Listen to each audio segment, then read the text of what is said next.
Welcome to Everything Adoption and Foster Care. I am Tamar, and this is, drum roll, Miss Lavonda. I'm still calling her Miss. Lavonda Sharon. Who is my DHR Placement Worker. We get to have a conversation with the actual DHR workers because, like, they don't ever get to unpack, like, what they look like. So, we're going to unpack in a moment. How you feel? I'm all right. Because I grown now. You grown. You grown. You're one of my babies. Okay, so this isn't Gateway, but I gotta go back because I'm grown. Like, my kids You're very grown. My kids grown. Yep.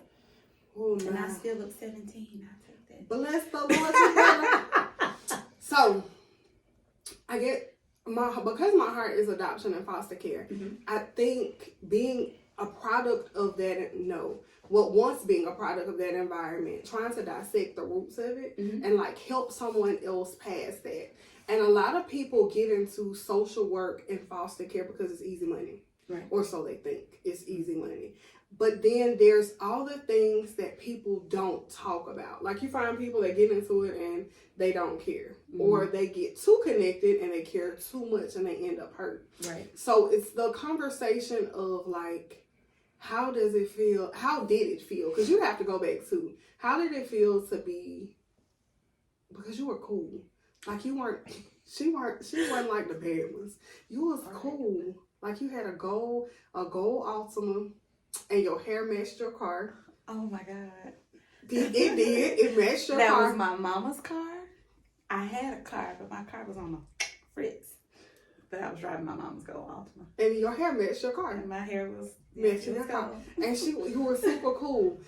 My question is now, like, hindsight being 20/20 or so they say, like, how was it working there? Like, well, I'm gonna be honest. When I first came home from school, my main thing was, oh Lord, I'm grown. I'm out of college. I'm grown, so I need to make some money because I knew I didn't want to go home and live with my mom. That was very short-lived because two grown women bumping heads, so I had to hurry up and get out and get my own. And I bumped around a little bit. I found little jobs here and there. And a friend of mine, I'll never forget her name. Her name's Siobhan. Siobhan told me about a place called Oak Mountain Youth Services.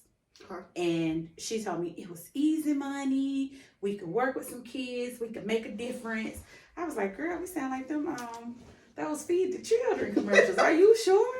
Are you sure this is what we should do? And she was like, yeah. She's like, I'm working. And she was like, I'm working 3 to 11. And she made it seem like we could still go out, we could have fun, but we could make really good money.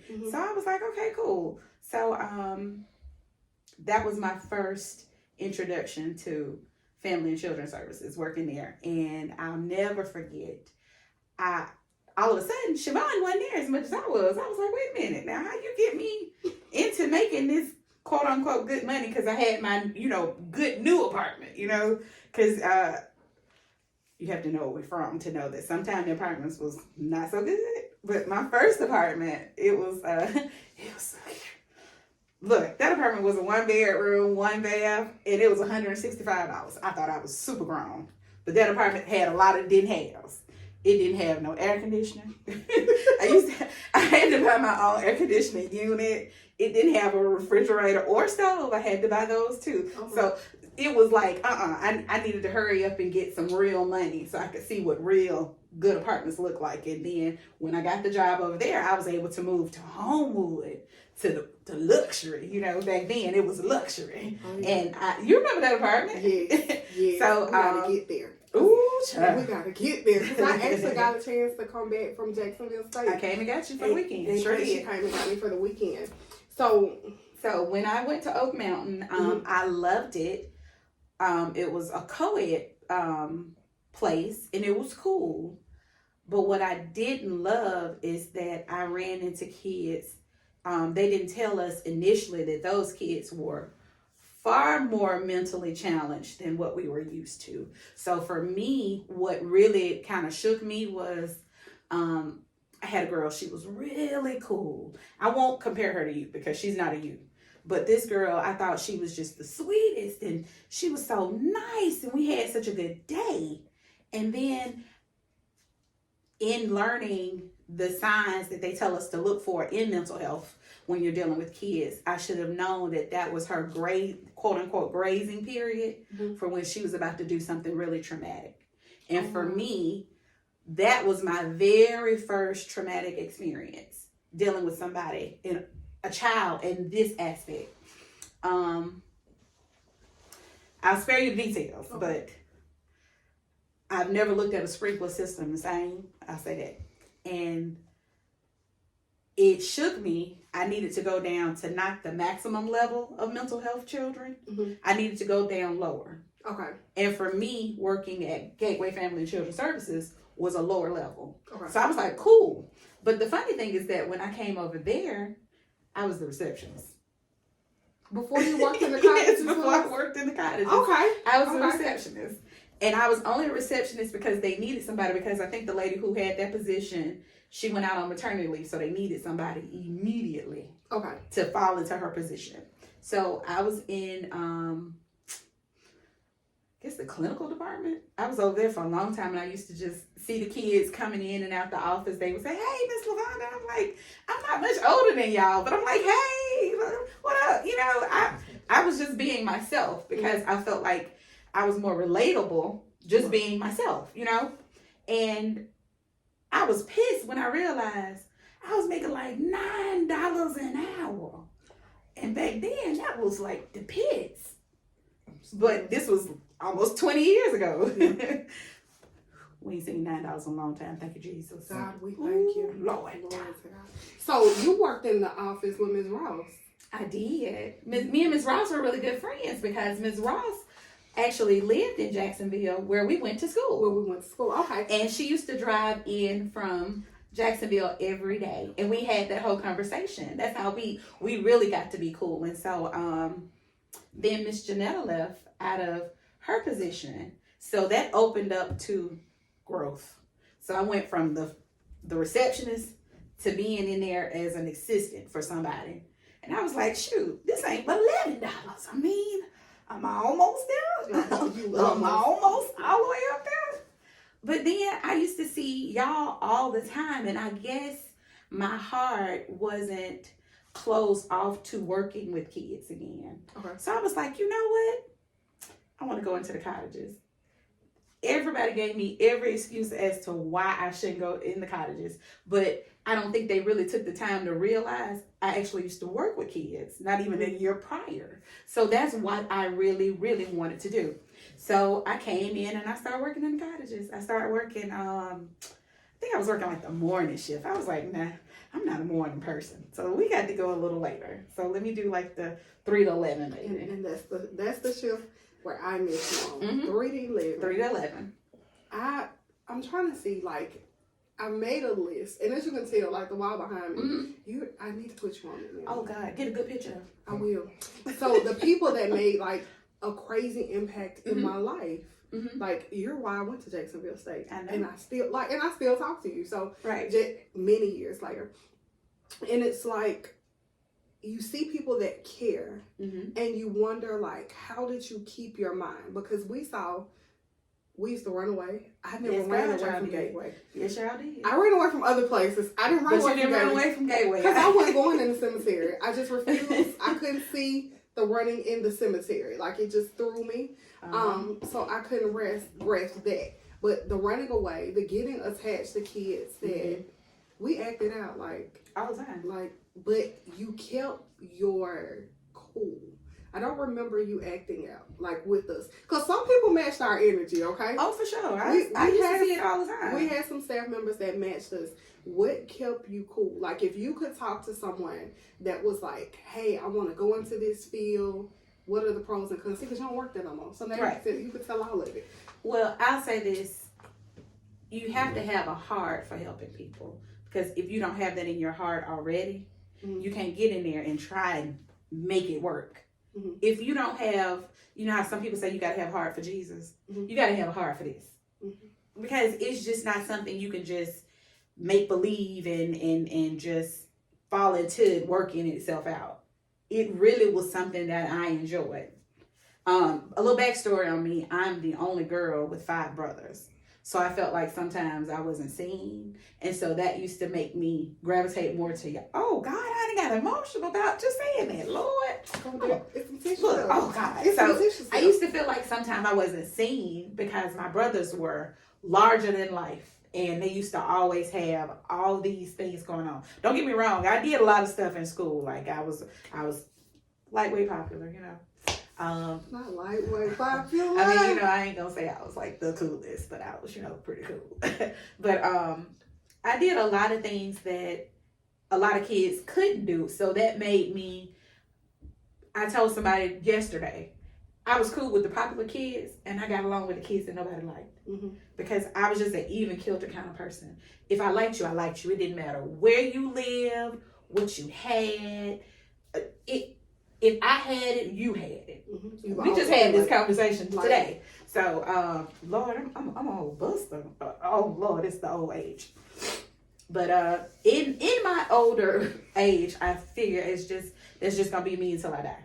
But for me, I just resonated with, I could sometimes see some of me in some of y'all. Because it wasn't so much that so many people had, a lot of people weren't bad. A lot of the kids had bad situations and circumstances they was trying to navigate through. And people needed to be honest because some of those kids, I mean, to know the backstory for some of these kids were horrific. I'll never forget. Like my mom used to tell me I needed to stop bringing the kids home because I literally would bring them home. I went to her house. I went to her. Yes. We can say that now. I went to her house. You went to my house. And that was so frowned upon. Like none of that was supposed to happen. But I really literally took her home. I remember meeting your social worker. Miss Hilson. At DHR. Remember when we used to take y'all over there and y'all used to have those classes? ILP. The ILP classes. And when I went over there and I met her, I don't know what it was about me, but she really liked me. And we just, you know, we stuck up a rapport and I was like, she said, well, you know, Tamar is getting ready to, and they saying Tamar, but it's Tamar. Thank you. Look, correct them. Tamar. You know, she's getting ready, you know, we talked about college a little bit. I was like, yeah, you know, I just started to put in my little bid for Jack State because, you know, Jack State made me who I am today. I feel like I met black, browns, greens, oranges, purples, all of them at Jack State. And I'm still friends with a lot of people from Jack State today. My very best friend is from Jack State. But and you know my best friend. That's so ironic how everything becomes full circle. But I was like, hey, let's, you know, we took you on a college visit. I literally took her to Jacksonville to like go around. And then she was like, I think I might like it. I was like, I'm telling you, you tried, you might like it. And all of a sudden, we started filling out paperwork and it became really real. Because I had to move out. And that was probably the scariest thing because you were safe to me. And you were consistent. Like life would life for you and you still came to work. Like you still came to work. And you came to work and you would tell us like, hey, I'm having a bad day. Or hey, I'm having a good day. Or hey, not today. But you still showed up. And that was consistent. Like now looking at, oh my God, I'm 38. So we're looking at 21 years. Wow, you're 38? Yeah. I'm 49. You see the closeness in age? We really weren't that far apart. We really weren't. When I was a kid, I was just, look, and even I'm now, thinking about you talking about when my life was life because that was really real. Your life was life. Oh God, your life was life, and you still showed up. I still tried to. You still showed up for us, and I think this podcast for me was encouragement for workers that were getting into the field because so many kids get mistreated by people that just want to get a check. They want to sound like they're doing something good, but then their heart's not in it or they're not called for it, and then you end up adding trauma to trauma. And it was something to see, again, you manage life, because now in hindsight, you manage life and you came to work every day when people would call off. People would... Because I think I don't want to glaze over me managing life. I think I was about 28 at the time. and I just found out I was pregnant. And I told all my babies in my cottage, we were excited. And I ended up having a really complicated pregnancy. And I remember the kids were like, you just don't look right. Like, what's going on? Like, I remember that night I stayed up. Y'all stayed up with me. I felt horrible. And I was like, I'm going to the doctor. He was like, go to the doctor. They didn't see me again for 6 weeks. I ended up having my little girl and she died. But I told you I was coming back. And I kept my promise. I came back. And I came back and I tried to make it work. And I tried. And I'm not going to lie to you and sit here and say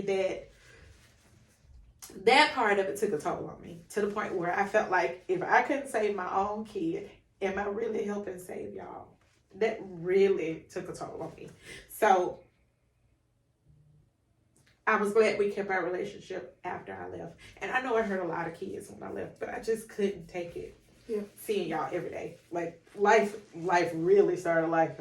And child, I went to corporate secretary and I never looked back. Yeah. Lord Jesus. And I think, like, we're called to seasons in people's lives. Yeah. Because the effect you had on me in my college decision, you gave me stability because I didn't have housing. Right. When everybody else went to college and they went home, like, I would get a ride to your apartment. You would come to my apartment. We would go to Shoney's downtown and eat breakfast. Like, tell them for real now. Like, we did a shift. My younger brother, they knew him in Shoney's downtown. Like, we literally would go to breakfast and be there to shift change for dinner. We literally would pull a shift in there Shoney's with my brother. So, like, you were that for me. Yeah. You were that for me. And, like, if no one's ever told you, you matter. Like, that deposit in my life, 20 years later, it's like still reaping seeds. Oh, stop. Like, you're in my apartment now. Like, I am. We's not even in the cottage anymore. We are in your place. So, just seeing, like,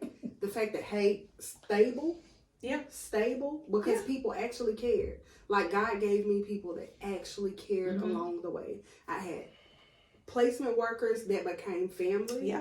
Like, I had foster moms that became family. My social worker, I had the same social worker from the time I came in to the time I left. And a lot of people can't say that because you normally flip them very quickly. When you become a quote-unquote problem, you are passed along very quickly. And I was a problem, and she stayed.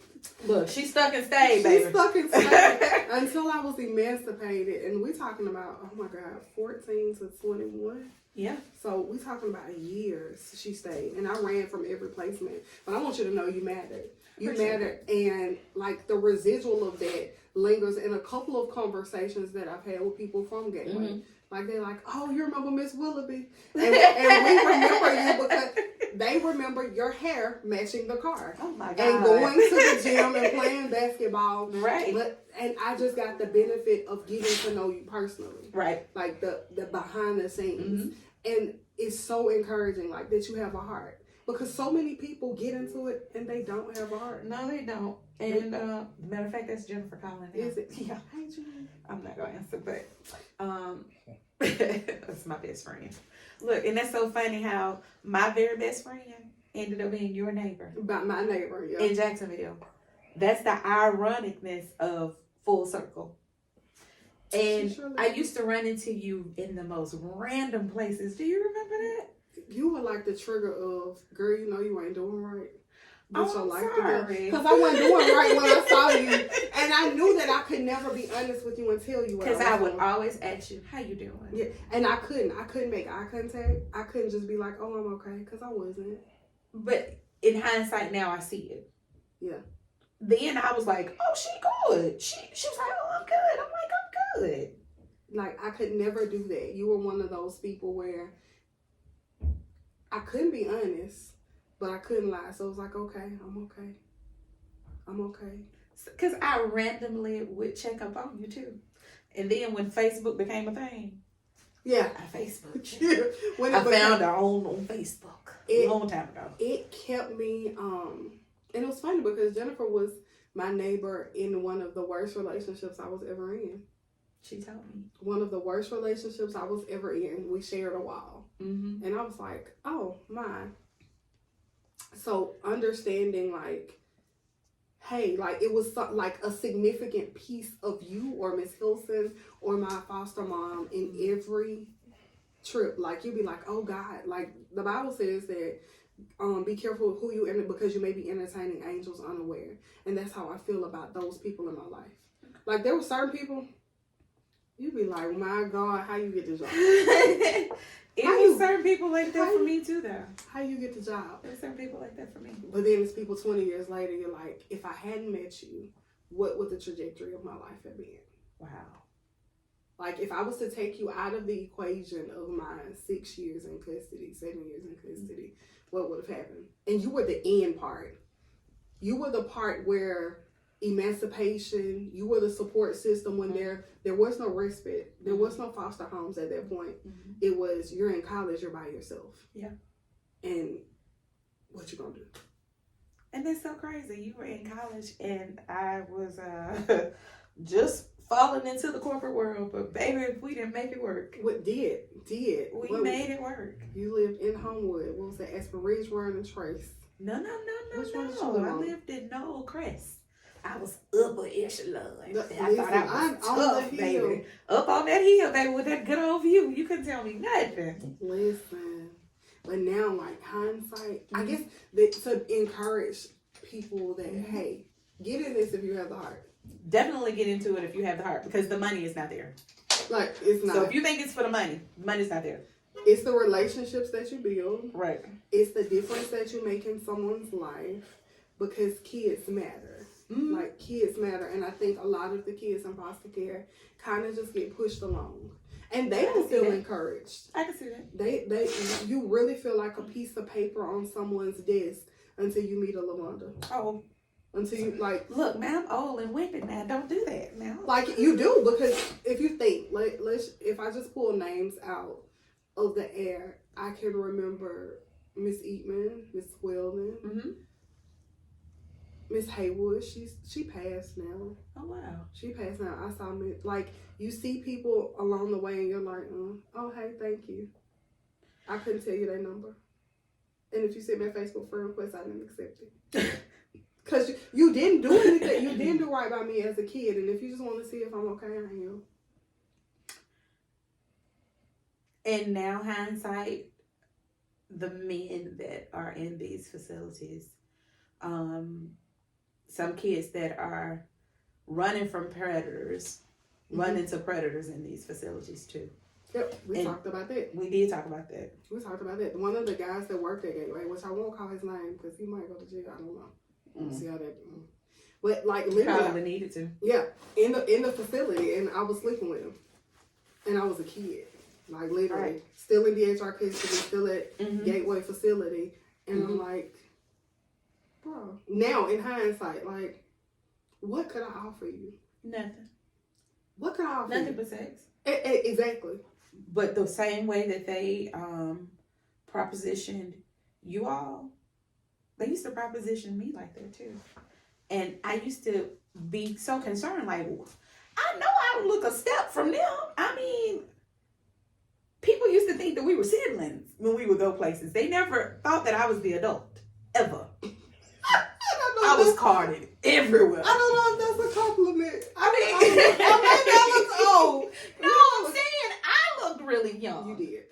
But you still do. I To be like almost 50. Yeah, 50. Jesus, I'm about to turn 50, Lord. That's half a century. Lord. Ooh, Lord. Look at it. But, yeah, I'll say this. Having worked in more than one juvenile facility, Gateway was probably the better one that I've worked in. I worked at Oak Mountain Youth Services. That was horrible.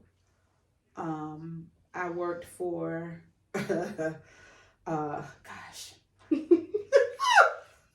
Why you look like that? Why you laughing? Go ahead. Where did you work?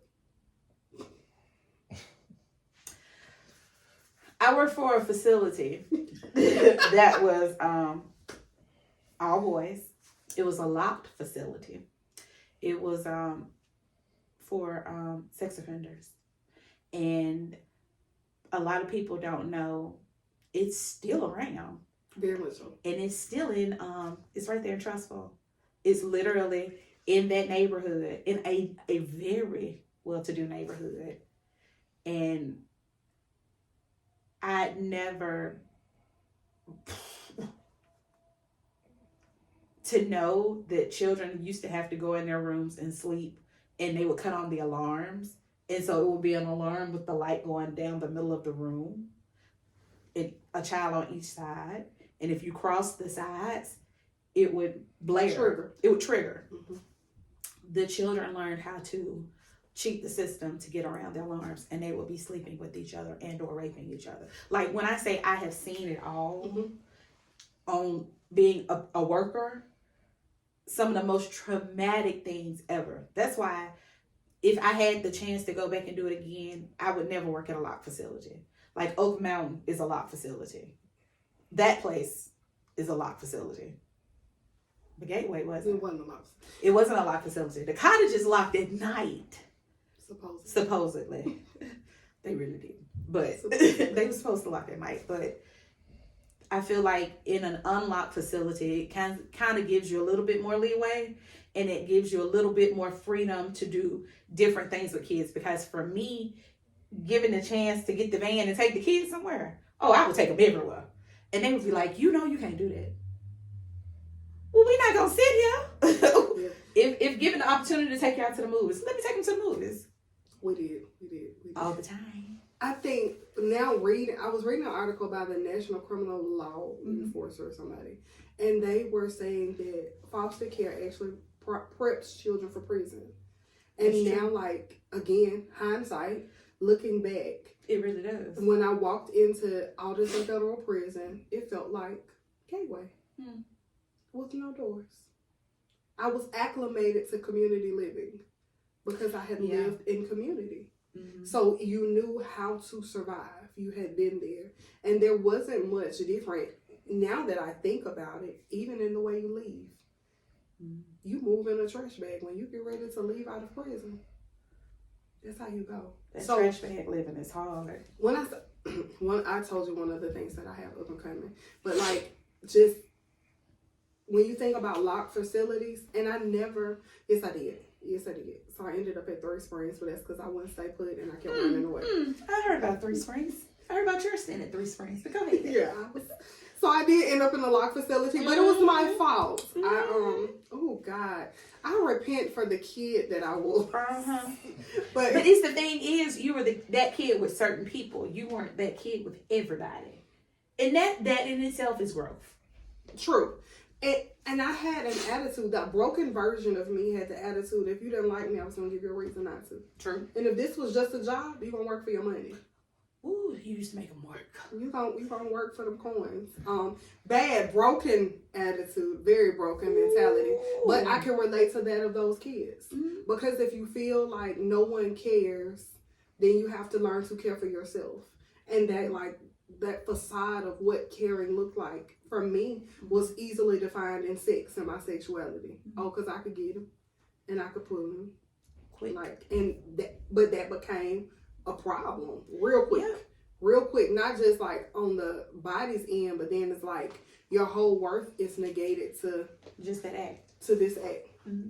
I get it. And it becomes very toxic. So I don't know, like, if I think some of my foster care experience now, my goal is to give them what I now know I needed. Mm-hmm. Like, I needed a real conversation, right? I needed somebody like, you're telling me not to have sex, but why not? Yeah, like, I know that I have a love language, and you can't hug me because that's sexually acting out. So kids in foster care don't even get hugs. Right. So if your love language is physical touch, you empty.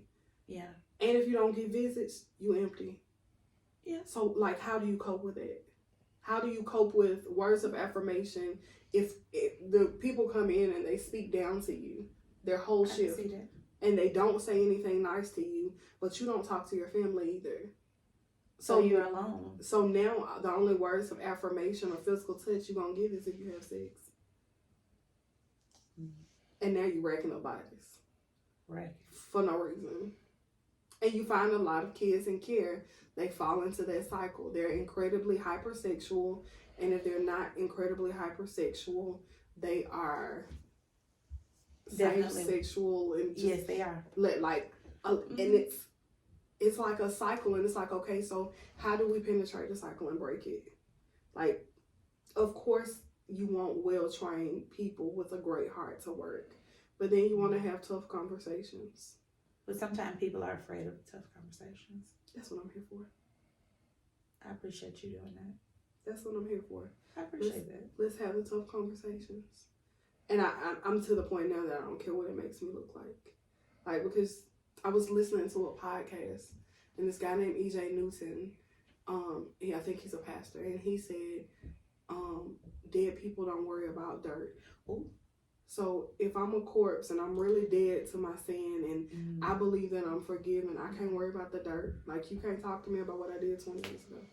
All right. But if it can heal the kid that's listening to this, like somebody care, like you have been so transparent, you cried. Mm-hmm. Like, I'm a crybaby. But adults won't even let you see feelings. I always let you see feelings. But we know. We know that. We know. I remember when you got your tattoo and you had a purple dress. Like, yeah. I literally, like, you've always been transparent with us. But I got a tattoo of my baby when she died. I got her face on my shoulder. Like, but everybody wasn't that. So that once in a lifetime was an anomaly of people. I'm an anomaly. An anomaly. Yeah, because if you sit it in your mind, just take a quick summary. Look, the anomaly got a tear. Look at Of this. staff members. Yeah. How many of them? Just think. I mean, to yourself. We're going to take away the ones that were sleeping with people. Let's not count them. Let's talk about the one, like, that just showed up and they was just there for a chick.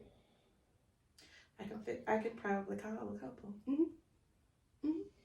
But I remember people like Miss Ross. I love Miss Ross. I love Miss Ross. Miss Ross, if you see this, inbox me, reach out to me. I love Miss Ross. I want it to work for you. So I want it to Miss work for Ross was everyone. a diva. She was an AKA. She drove an Infiniti. A white car. A white Infiniti. Mm-hmm. Bad. And she was such a dope lady. And she was inspirational to me, and I wasn't even there. And she was like a therapist, right? Mm-hmm. She was such a dope lady. After I got my GED, she let me work in the office with her.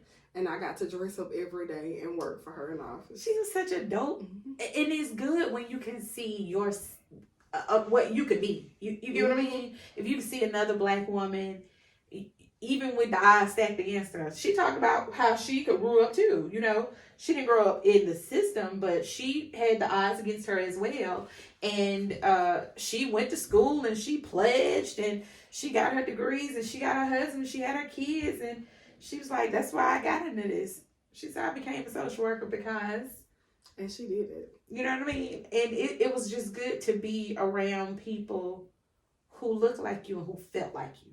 You know what I mean? When I said they felt like you, they felt like, it felt like, y'all can't see the cameraman, but it feel like, you know, I've been knowing you forever. You get what I mean? And it's comfortable. You know what I'm saying? It's a level of, when I say feel like you, it's a level of comfortability. And a lot of people don't give you that. A lot of people. And I feel like some kids in foster care, they want attention however they can get it, positive or negative. And the acting out and, you know, my thing was I wanted to meet you where you were, even if it was on the ground. I would get on the ground with you. I would spend my own little money because it wasn't a whole lot of money.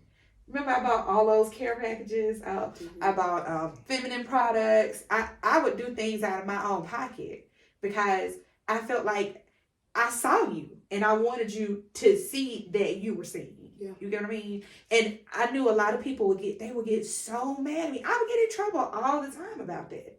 But I just felt like I wasn't here for just the check. The check was alright, but I wasn't just here for the check. It was the relationship I was building.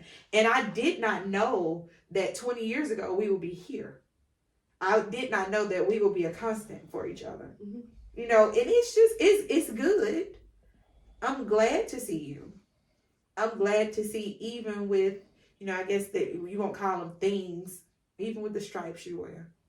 You still here. You still got a story to tell. It's a blessing. Ooh. And you gonna motivate somebody else with this. And I'm proud of you. To God be the glory. To God. Look, y'all even with my tears, child.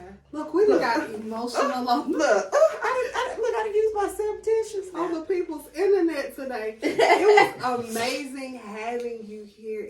It was like real full circle. Yeah. Because I came to your apartment.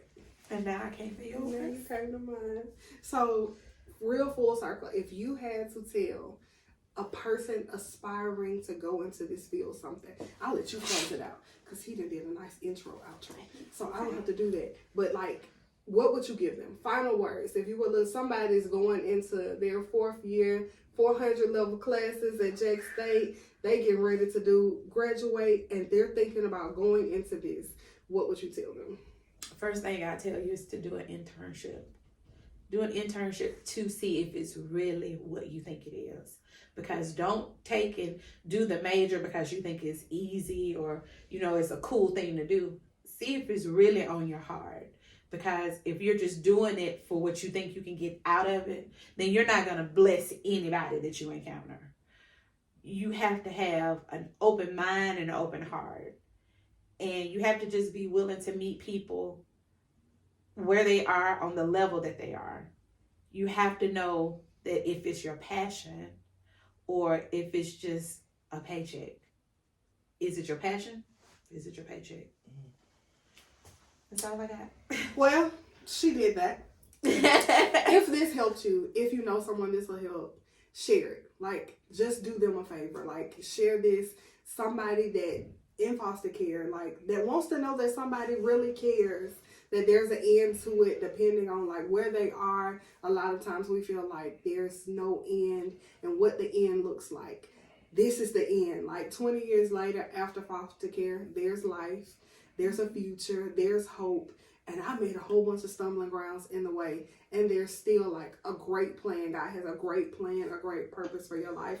And he makes all things work together. Like 20 years ago, work together for our good. And your good too, hopefully. So like, share, and subscribe.